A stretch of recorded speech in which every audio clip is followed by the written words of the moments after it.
ദൈവത്തിന്റെ വലിയ കരുണ മക്കളിലേക്ക് ഒഴുകുക. മക്കളെ, ഓരോ പ്രഭാതവും അതെ. എന്തുമാത്രം ദൈവത്തോട് വിശ്വസ്തത നിനക്കുണ്ടോ, എന്തുമാത്രം ദൈവത്തിൽ നീ ആശ്രയിക്കുന്നുവോ, എന്തുമാത്രം തമ്പുരാനിൽ നീ വിശ്വസിക്കുന്നുവോ, to the extent you surrender, to the extent you stay close to him, നിന്റെ ജീവിതം അനുഗ്രഹിക്കപ്പെട്ടിരിക്കും. ഹല്ലേലൂയ. ഒച്ചത്തിൽ പറഞ്ഞേ ഹല്ലേലൂയ. വലതുകരെ ഉയർത്തി ഹല്ലേലൂയ. കുഞ്ഞുമക്കളെ, എന്തുമാത്രം ദൈവത്തോട് നിനക്ക് ചേർന്ന് വിശ്വസ്തത. നീ ചെയ്യുന്ന കാര്യങ്ങളിൽ വിശ്വസ്തതയുണ്ട്. നീ ചെയ്യുന്ന ഓരോ പ്രവൃത്തിയും ദൈവത്തിന് വേണ്ടിയിട്ടാണ്. നീ ചെയ്യുന്ന ഓരോ പ്രവൃത്തി ദൈവത്തിന്റെ മഹത്വത്തിന് വേണ്ടിയാണ്. തിരുവചനം അവിടെ ഹൃദയത്തെ തൂക്കി നോക്കുന്നു. ഹല്ലേലൂയ. വലതുകരം ഹല്ലേലൂയ. ഹൃദയത്തെ തൂക്കി നോക്കുന്ന കർത്താവ്. ഞങ്ങളെ ഹൃദയത്തിന്റെ ആത്മീയതയുടെ ഇരിപ്പിടവ. നിന്റെ പ്രാർത്ഥനയുടെ നിന്റെ വിശ്വാസമൊക്കെ കർത്താവ് തൂക്കി നോക്കും. നിന്റെ സ്നേഹത്തെ കർത്താവ് തൂക്കി നോക്കും.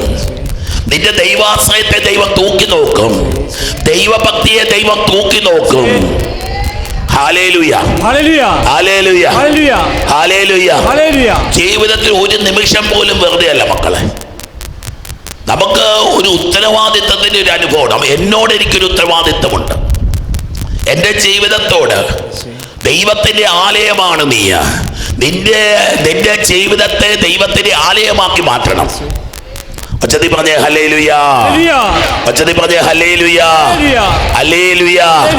ദൈവമക്കളെ, എന്തുമാത്രം ദൈവത്തോട് ചേർന്ന് നിൽക്കാൻ പറ്റുന്നുവോ, എന്തുമാത്രം ദൈവത്തിന്റെ കരുണയിൽ ആശ്രയിക്കാൻ പറ്റുന്നുവോ, അതൊരു പ്രധാനപ്പെട്ട വിഷയമാണ്. ഹല്ലേലൂയ.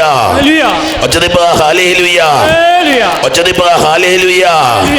ഒച്ചതി പറ ഹല്ലേലൂയ. നീ വിശ്വസിക്കുന്നതിനനുസരിച്ച്, നീ പ്രത്യാശിക്കുന്നതിനനുസരിച്ച് നിന്റെ ജീവിതത്തിൽ ദൈവത്തിന്റെ അത്ഭുതകരമായ ഇടപെടൽ ഉണ്ടാവുക. ഹല്ലേലൂയ. നീ തകർന്നു പോയവനല്ല, നീ തളർന്നു പോയവനല്ല, നീ വീണു പോയവനല്ല. ആരൊക്കെ ദൈവത്തിന്റെ അടുക്കലായിരിക്കുന്നുവോ അവരൊക്കെ ദൈവം ഉയർത്തിയവനാണ്. ഹല്ലേലൂയ.